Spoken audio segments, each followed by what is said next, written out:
sou Andréa Apache, esse é o canal Aqua Integra. Esse canal tem o propósito de trazer diálogos com especialistas em saúde, para que a gente possa integrar esses assuntos e esses conhecimentos. Eu estou hoje aqui com o Dr. Joubert de Carvalho Marcondes, médico pediatra, especialista em saúde mental pela Universidade Estadual de Londrina e especialista em problemas de desenvolvimento infantil e estimulação precoce pelo Centro Lídia Coriar de Porto Alegre. Seja muito bem-vindo aqui hoje, é um prazer imenso estar falando com você e muito obrigado por me dar essa honra de estar iniciando esse podcast com você. Obrigado a você, Andréa, pelo convite, obrigado pela consideração, obrigado pela apresentação. Então, vamos lá, vamos conversar sobre as crianças, né? Vamos conversar. É o que eu cuido de criança. Então, que eu quero agora, Joubert, que você fale um pouquinho da sua experiência. Eu vou deixar você falar um pouquinho dessa experiência, porque ele tem um currículo imenso, uma experiência gigantesca, então eu ficaria aqui horas falando sobre isso. Então eu vou deixar você falar um pouquinho sobre essa experiência. Olha, Andréa, na verdade, eu me formei e fui para uma cidadezinha pequena. E nessa cidade tinha uma PAI. Então eu comecei a minha vida profissional no consultório, na saúde pública e numa instituição onde havia problemas de desenvolvimento infantil. Isso desde já da minha formação, quando eu me formei em medicina e em pediatria. Depois de 10 ou 15 anos, mais ou menos, atendendo as crianças, eu senti um déficit que eu achava que era pela adolescência. Quando eu me formei não existia adolescente e depois de 15 anos a minha clientela virou adolescente. E eu fui para Curitiba para conhecer um pouquinho de adolescência. E lá eu descobri uma coisa que eu também não conhecia, que era a psicologia, a psicanálise, ou seja, todo esse trabalho de área psi. Tá? Eu já estava com 15 anos de formado. Nesses 15 anos, eu encontrei uma pessoa muito especial, chamada Oswaldo Dante de Loreto, tá? Que dava na época, ele tinha um grupo, que era um grupo de estudos de psiquiatria, psicologia e psicanálise infantil. E com ele eu fiquei 5 anos. Nesses 5 anos nós fizemos um trabalho mensal, quando ele ia a Londrina, que era sobre o desenvolvimento normal das crianças, né? Depois de 5 anos ele me mandou para a Marisa América, em que ela mexia com psicopatologia infantil. Daí eu fui começar a mexer com psicopatologia infantil e me apaixonei pela pequena criança. Aquela criancinha, desde o nascimento até os 3, 4 aninhos de idade. Então, desde essa época, eu procurei me especializar tanto no desenvolvimento infantil quanto na estimulação precoce, ou seja, na detecção precoce dos riscos de desenvolvimento infantil. Legal. Eu acho que em saúde mental quase nunca você tem prevenção, no sentido como se fosse uma vacina, que você aplica e previne a doença, mas você pode detectar precocemente. Isso é muito importante. E essa detecção precoce faz com que a evolução seja diferente. Faz toda a diferença. Essa é a minha paixão e foi assim que eu vivi esses 45 anos de medicina. Que legal, que bacana. Fora isso, eu fiz saúde mental, trabalhei no CAPES infantil, na regional de saúde, então foram anos de trabalho muito intenso com a infantil. Que legal, Joubert. Eu sou fascinada por esse assunto, né, da criança. E me fala um pouquinho desse vir a ser, né, do vir a ser, de como um organismo biológico se transforma em gente, que eu sei que isso é uma especialidade sua, né? Um conhecimento que você se aprofundou muito. Olha, eu acho muito importante, imagine assim, quando eu comecei a entrar na psicologia, na psicanálise e no aparelho psi, eu começava a receber crianças com 7 anos de idade. Nessa idade se começou a se discutir a plasticidade neuronal. Ou seja, existe uma fase em que o cérebro tem uma plasticidade, ele tem uma maior capacidade de ser moldado, modificado, como se fossem essas massinhas que criança brinca, tá? Só que à medida que a gente vai usando as massinhas, elas vão ficando velhas, elas vão ficando mais durinhas, mais difíceis de serem moldadas. O nosso cérebro também tem isso. Então, o que aconteceu? Quando eu recebi essas crianças de 7 anos, o trabalho já era mais difícil. E essa faixa de idade foi caindo, e nós percebemos a seguinte situação. O que era fundamental? Era pegar uma criança que estava ainda nos projetos e sonhos dos seus pais. Ah, isso é fantástico. Ou seja, aquela criancinha que ainda era sonhada pelos pais, ela não existia no mundo real. Que é o filho que eu quero ter. Como é que vai ser meu filho? Tá? Vai ser parecido com o meu avô, vai ser parecido com a tia, vai ter o defeito daquela tia chata. Enfim, eu começo a fabricar, através da linguagem, eu começo a fabricar uma criança que é minha filha. Ou seja, eu começo a ter uma filiação. E note, ela nem existe ainda. Tá? É pré-concepção. Tá? Você vê que a criança, até antes de nascer, ela já é banhada pela linguagem. Sim. Ou seja, ela vive em água de palavras, essas palavras existem desde antes dela nascer. Depois tem a concepção, que também é banhada pela linguagem, pelo amor, pelo contato, e depois vai ter os 9 meses de gravidez, em que a linguagem vai sempre permear como eu vou construir essa pessoa. Eu vou fazer um quarto rosa, eu vou fazer um quarto azul, eu vou fazer um quarto verde. Quais os brinquedos que eu vou colocar? Quais os sonhos que eu vou ter para essa criança? E assim eu vou banhando essa criança numa linguagem que é a linguagem materna, ou aquela linguagem que ela já nasce sabendo que está dentro de uma cultura e que aquela cultura espera algo dela. E esse momento todo, isso tudo que vai acontecendo, Gilberto, durante a gestação, né? A gente chama aí, você chama isso de quê? De vínculos, de laços. Isso tudo, essa criança ali dentro do útero da mãe, ela está se conectando com essas informações. É isso? Na verdade, para cada mamãe vai ter o seu bebê. Não existe nem mamãe se não tiver bebê, nem bebê se não tiver uma mamãe. Eu gosto mais da palavra laço. Laços. Porque os laços são bonitos, são enfeitados, né? Mas eles são muito fáceis de desatar. Ao contrário de vínculo, ao contrário de articulação. Mas o laço entre mãe e filho, ele tem que ser construído de uma maneira em que essa mãe pode dar um espaço para a criança se desenvolver, e essa criança tem que dar um tempo para essa mulher se transformar em mãe também. Tá? Porque, na verdade, o que aconteceu? O ser humano, para ser humano, para se tornar humano, ele teve que abandonar muitos instintos. Então ele nasce muito prematuro. Ele é incapaz de sobreviver se não tiver um outro que o cuide. É um filhotinho bem sensível. Despreparado, prematurinho, seja mental, psiquicamente e somaticamente, fisicamente. Então, vamos retomar, vamos resumir aqui. Essa criança precisa já começar esses laços antes. Aliás, esses laços eles começam a serem feitos antes mesmo dessa criança ser concebida. certo?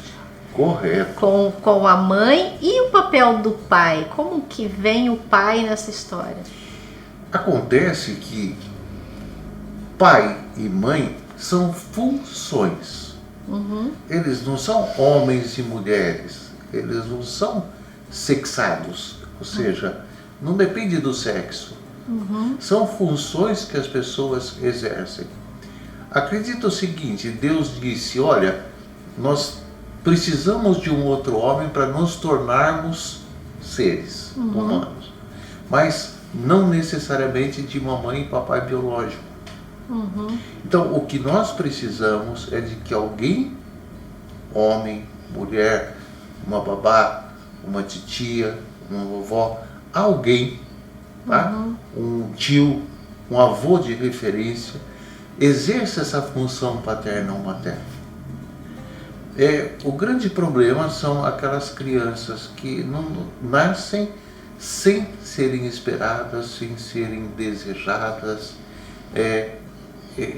Eu lembro muito daquelas gestantes, principalmente muito jovens, adolescentes, que o que é brincar, né? A criança deve e tem que brincar, é o trabalho dela, porque o brincar de uma criança é constitutivo, ou seja, a criança se constitui brincando, né? Mas só que quando a gente entra na adolescência, já não é mais uma brincadeira, né? Eu posso brincar de ser papai ou ser mamãe, mas quando eu entro na adolescência, eu tenho que me responsabilizar por ser pai e por ser mãe. Me fala, Gilberto, sobre a sua experiência em acompanhar mães que ficaram gestantes, né, na adolescência.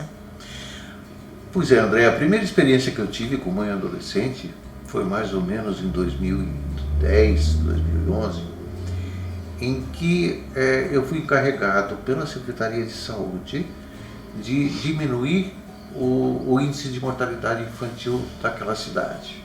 Que cidade era? Ibiporã, lá no Paraná. No Paraná. A gente tinha, na época, uma mortalidade infantil que a gente gostaria de diminuir. Tá? E o que eu pensei? Bom, vamos fazer uma pesquisa e ver de qual a faixa etária em que mais havia os óbitos, né?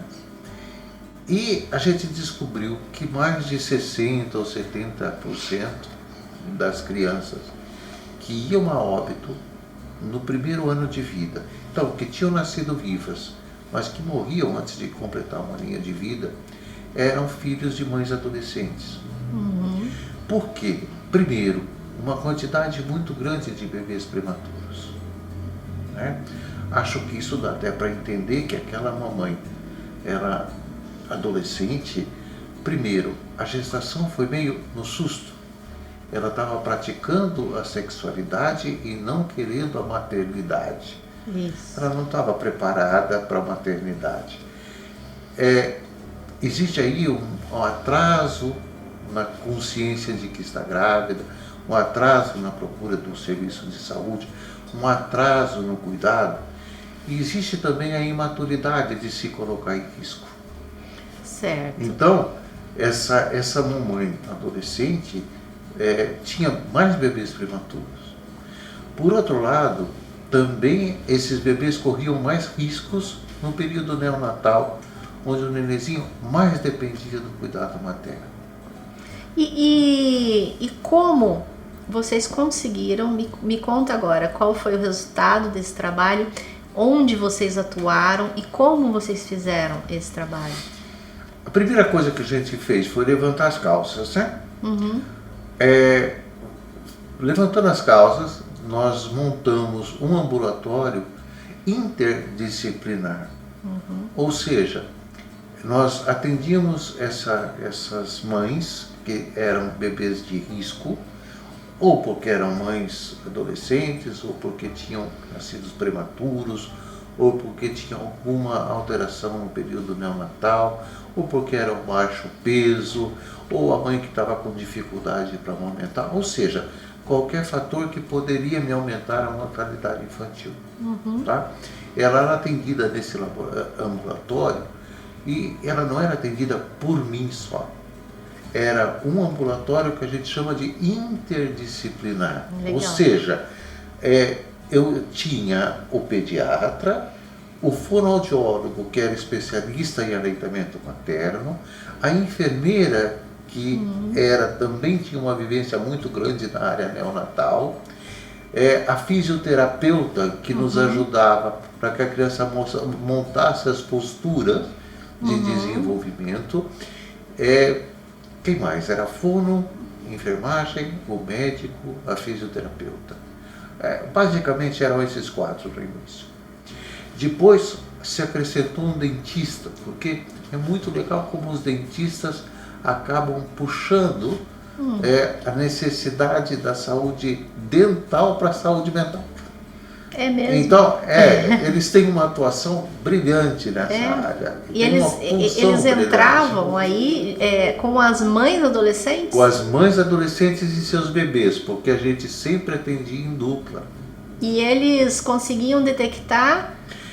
Eles orientavam higiene de boca, higiene de gengiva, higiene de seio, mas basicamente eles davam um suporte para essas mães. Que interessante isso. Né? Então, e a gente focava mais nas discussões, vamos dizer, não tinha assim o paciente que era do doutor, o paciente que era da fono, não, era de todo mundo e atendia quem era prioritário. Por outro lado, a gente caracterizava. Então, o que existe aí era a influência de você entender o que acontecia na dinâmica mãe-bebê e como é que funcionava essa dinâmica, seja no nenê doente, seja numa mãe prematura, tá? E como elas iam evoluindo na função materna e na função paterna. Muitos papais iam junto. Então, a gente conseguia trazê-los para dentro do ambulatório. Que interessante isso. Gilberto, e quais foram os resultados que vocês colheram? A gente abaixou em um ano a mortalidade infantil de 20, mortalidade infantil se mede por 1000, né? Então estava em torno de 20 por 1000 para 8 por 1000. Que legal. Abaixo de 10 é um número excelente, é o primeiro mundo. Nossa, de 20 para 8. Para 8. Foi muito gratificante, né? Foi muito, tanto que isso me lançou mais para que eu corresse mais ainda na prevenção nesse trabalho. Ou na detecção precoce disso. Que bacana. E depois disso você continuou trabalhando com essas questões de detecção precoce?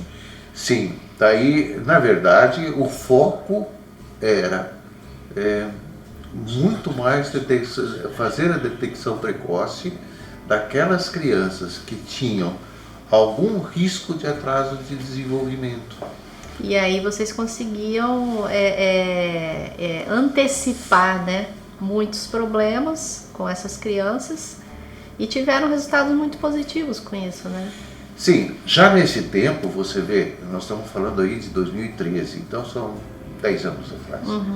A gente já tinha, ou já notava, algumas pautas autistas, crianças que estavam alterando o desenvolvimento para ter um desenvolvimento não habitual. Certo. Ainda num nível muito pequenininho. Tá? Sim. Hoje, depois da pandemia, a gente sente que há uma pandemia, né, de crianças que recebem, não que sejam, recebem um diagnóstico ou de autismo, ou de TOD, que é transtorno opositor e desafiador de conduta, ou de transtorno e déficit de atenção e hiperatividade. Isso é muito interessante que você está falando agora. Mas isso vai longe, porque é muita coisa. Isso é muito interessante. Deixa eu perguntar aqui coisa por coisa. Vamos lá. Primeiro, eu quero que você, com seu conhecimento, você defina pra gente. Primeiro, né, o que é autismo, o que é o TOD e o que é o TDAH, é isso? Tem uma definição ou não tem uma definição? Eu posso dizer que tem, mas que eu não gosto. Ótimo, ótimo. Então fale sobre isso, por favor. Não, na verdade é o seguinte, eu acho que a gente cuida de crianças, tá? As crianças... Não cuidamos das doenças. Não. A gente cuida das crianças. E outra, as crianças são muito desobedientes quanto à nosografia, ou seja, ao nome que a gente quer dar a elas como doentes. Elas desobedecem.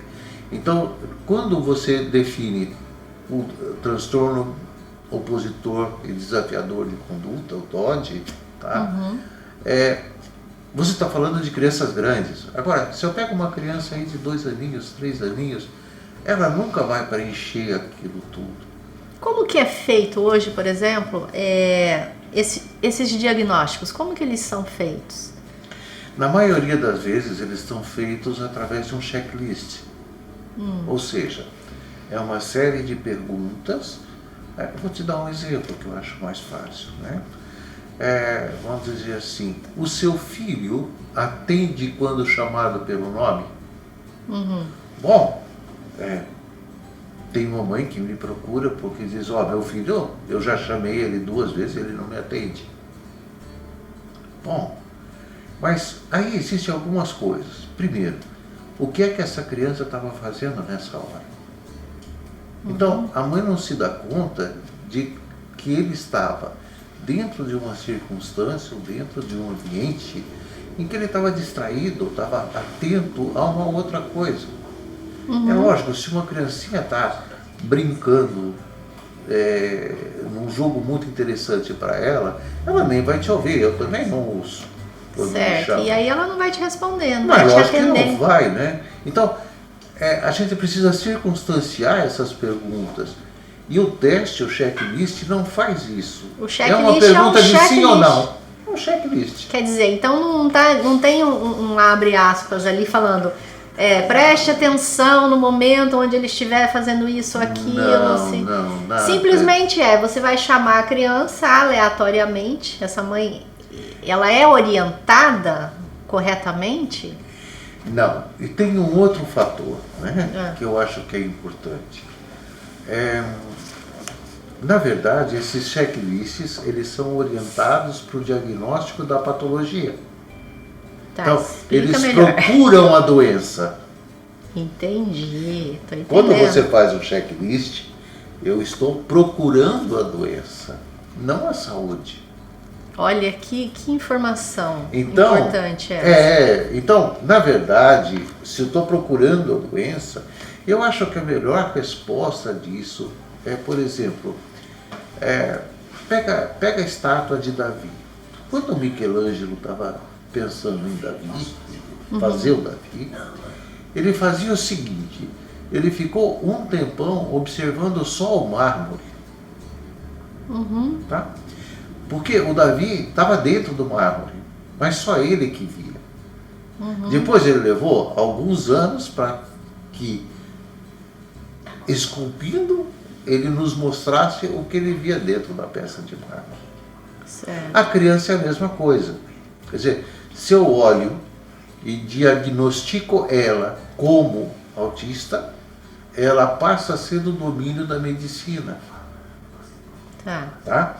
Isso, para os pais, não causa um enigma, porque toda criança para o papai é um enigma para a mamãe.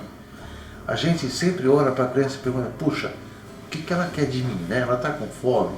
Ela está com frio? Ela está cansada? A gente nunca sabe o que ela quer.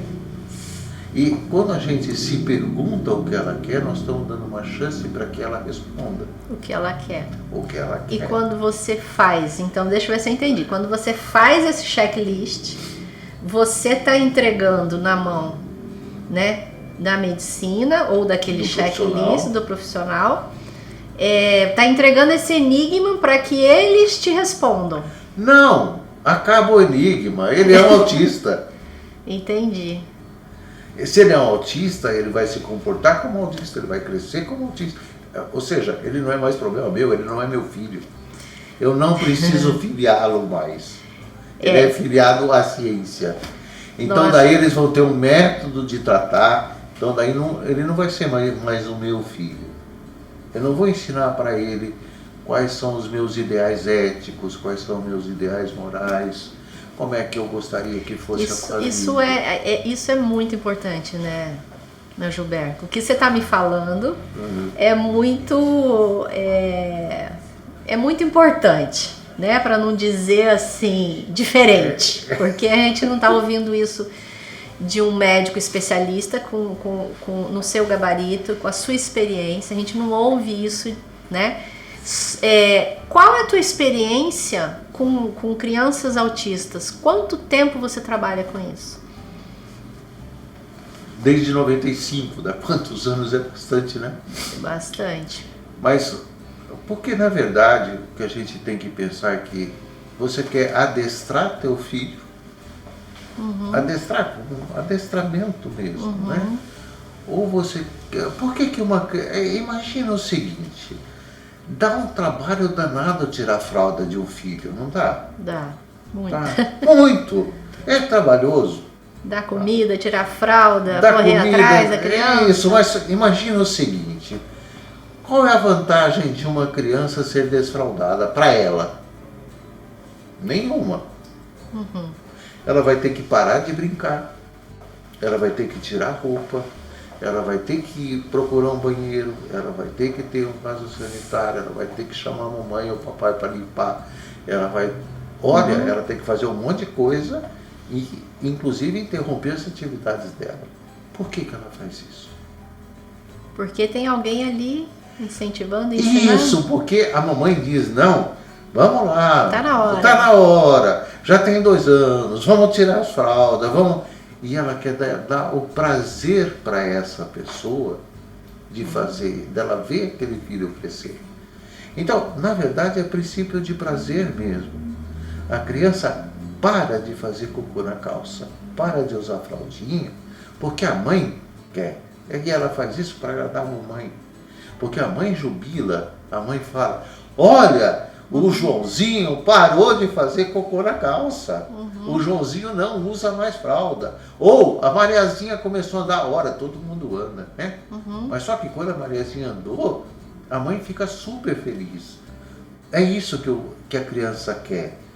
Ela quer o prazer de fornecer isso para a mãe. É uma troca, tá? É aquele laço que a gente estava conversando no começo. Entendi. Né? Isso é uma coisa. Então, com isso a gente consegue um desenvolvimento do autista, do não autista, do hiperativo, da criança com transtorno de atenção. Por quê? Porque ela faz isso para agradar a quem a ama ou a quem ela ama. Entendi. Por amor, não por adestramento. Entendi. Então, hoje, quando você faz um checklist, não se dá a opção para os pais se ele quer um tratamento psicanalítico, se ele quer um cuidado comportamental, se ele quer qualquer outro tipo de tratamento. Eles fazem o diagnóstico por checklist e o tratamento é esse, o resultado é esse, fim de papo. E isso é muito interessante e importante que você está me falando. Então, pensando nisso, você pode dizer que existem muitas crianças hoje diagnosticadas através desse checklist que você, Joubert, com a sua experiência, poderia afirmar que elas não são autistas? Olha, é muito legal isso, porque em português existe o verbo ser e o verbo estar. Ótimo. Que não tem em inglês. Sim. Tá? Uma coisa é eu ser autista. Se eu vou lá no DSM-5 e preencho o DSM-5, os critérios de autismo, eu sou autista, eu serei autista, até o final da vida não tem tratamento. Ou seja, é definido o meu destino e o meu futuro. Tá? Agora, se eu digo para você, eu estou autista, eu estou hoje. Amanhã eu não estou mais, ou depois de amanhã eu posso ter um futuro. Não está definido o que vai acontecer comigo. E eu acredito que, então, você falando isso, que crianças, então, podem ainda variar muito mais neste ser e estar. Mas com certeza, lembra que eu digo da plasticidade neuronal, a gente ainda sabe pouco da plasticidade neuronal, mas a gente já sabe que uma criança... Eu tinha, por exemplo, eu vou só citar um caso. Eu atendi uma vez uma criança de 6 meses, em que ela estava completamente desligada. Tá? Ela não olhava para nada, ela chupava o bracinho, quer dizer, o único prazer que ela tinha era um prazer alterógeno, tá? E ela já, com 6 meses, ela não firmava a cabecinha, ela não sorria, ela não fazia contato. Isso é um autismo. Tá? Bom,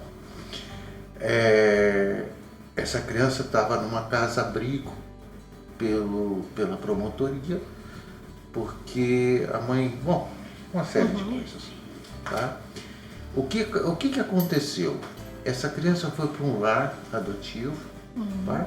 Que afiliou, porque eu também posso adotar uma criança e não afiliá-la. Entendi. Explica para quem não entendeu esse termo que eu entendi agora, o que é afiliar? É me tornar filho, ou me tornar pai, ou me tornar mãe. É criar o laço. É criar o laço, é eu fazer daquela criança minha filha. Entendi. Porque eu posso adotar e não afiliar. Tá. Essa criança foi filhada. Certo. Tá? Eu te digo o seguinte, em 6 meses, 1 ano, ela já não tinha mais nenhum traço autista. Hoje, ela é universitária, está se formando. Olha, que maravilha. Tá? Ela é universitária e eu tenho o prazer de seguir a filhinha dela. Tá que certo? Legal isso. Ou seja, ela saiu de um quadro em que ela estava autista para um quadro em que ela é normal. Ela tem uma vida universitária, tem uma vida de casal e tem uma filhinha agora. Que é uma graça, é linda de morrer. Que lindo, né? E essa criança chegou para você tratá-la lá atrás? Não, ela veio para uma consulta de rotina no posto de saúde. Ah, entendi. Aos 6 meses? Aos 6 meses. Ela veio porque ficava doente. E aí você detectou? Pois é, eu tinha um conhecimento que era dos sinais de atraso de desenvolvimento. Hoje tem um trabalho muito bem estabelecido no Brasil chamado Indicadores de Risco de Desenvolvimento Infantil, que nós podemos depois conversar sobre isso, mas que são fundamentais para que você detecte quando algo não vai bem com o bebê. E aqui eu estou chamando o bebê até 1 aninho e meio, 2 anos. Entendi. Você veja, eu não falei de que você detecte uma doença, um autismo ou uma falha. Não. Não é falha. Não.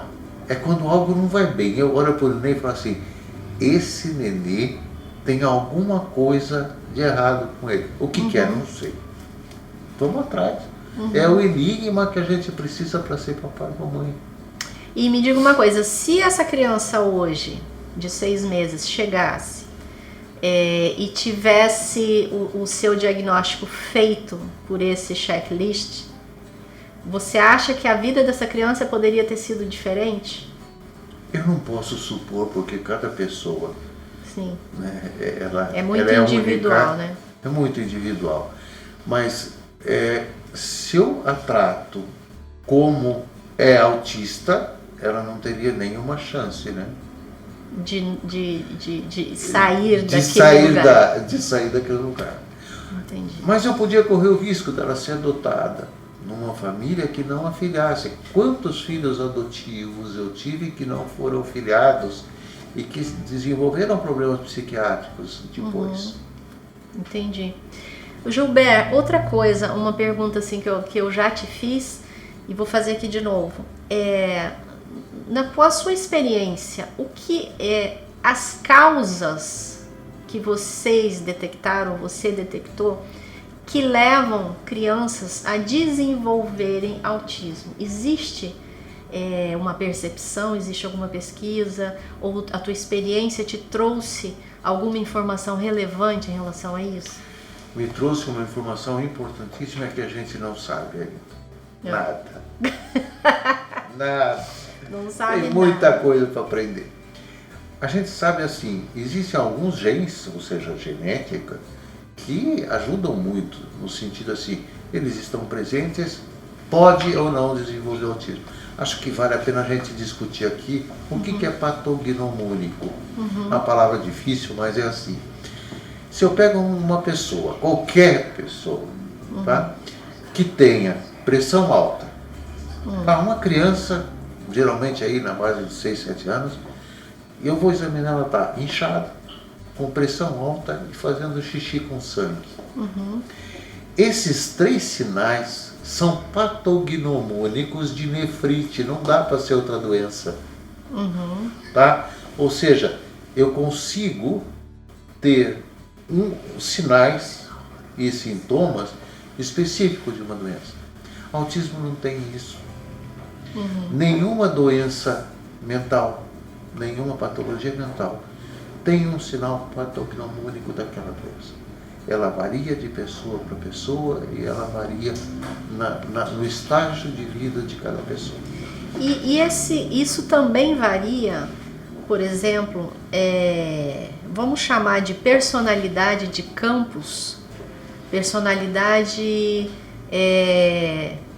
familiares, não sei se eu consegui me expressar bem. Não te entendi. Por exemplo, a gente consegue, por exemplo, determinar assim, famílias com alto nível de agressividade. Existe alguma tendência maior a nascerem crianças e serem diagnosticadas com autismo? Ou famílias onde houve muita ausência da função materna? Nesse sentido, existe alguma experiência de vocês em relação a isso? O que a gente sabe é que não existe uma família tá? Ideal. Tá? O que a família faz, o papai ou a mãe, é cumprir funções maternas e funções paternas. Então, eu sei que quando você vai cuidar de uma criança pequena, uma coisa fundamental é você estabelecer um jogo com essa criança, por isso o laço, entre presença e ausência. Porque se eu for uma mãe, tá, em que eu sou só presença, tá, eu não deixo a criança sentir falta. Né? Ou seja, eu não deixo ela chorar para a mamãe. Não deixo ela sentir um pouquinho de frio para chorar e me avisar que está com frio. Lembra daquele enigma? Ela chora e eu vou procurar saber o que tem. Agora imagina uma mamãe que o bebê chora, ela dá mamar, troca de roupa, troca de fralda, dá banho, põe para dormir, pinga remédio no ouvido, pinga remédio nos olhos, no nariz e põe o supositório. Nossa. E pode dar o Tilenol e um remédio para cólica. E aí, o que acontece? Isso é a presença. Uhum. Essa criança não tem como se desenvolver. Ah, olha só. Eu não dei espaço para ela ser. Não tem enigma, não tem nada ali. Entendi, entendi. Gilberto, a nossa conversa tá uma delícia. Nós vamos... vou falar um pouquinho aqui mais sobre a Aqua, a essência das águas. Nós fabricamos essências com campo de consciência da água, campo de memória e propósito da água. Essas essências estão categorizadas como essências florais e tem os seus conceitos desde lá da década de 30, quando o doutor Eduard Bach criou as essências florais. Então, dentro as 38 essências florais que ele criou uma essência que se chama Rock Water, que é a essência de água. A partir dali, nós fomos desenvolvendo, outros sistemas foram desenvolvendo essências de água e eu criei a Aqua, essência das águas, e nós pesquisamos essências do campo de consciência da água em diversos locais, no Brasil e até fora do Brasil. E nós trazemos essas essências para dentro de compostos terapêuticos que vão facilitar o equilíbrio das emoções. Então, esse podcast com o Gilbert, que está maravilhoso, ele é um oferecimento de um composto específico da Aqua, que é o Materna Luna 2, que ele facilita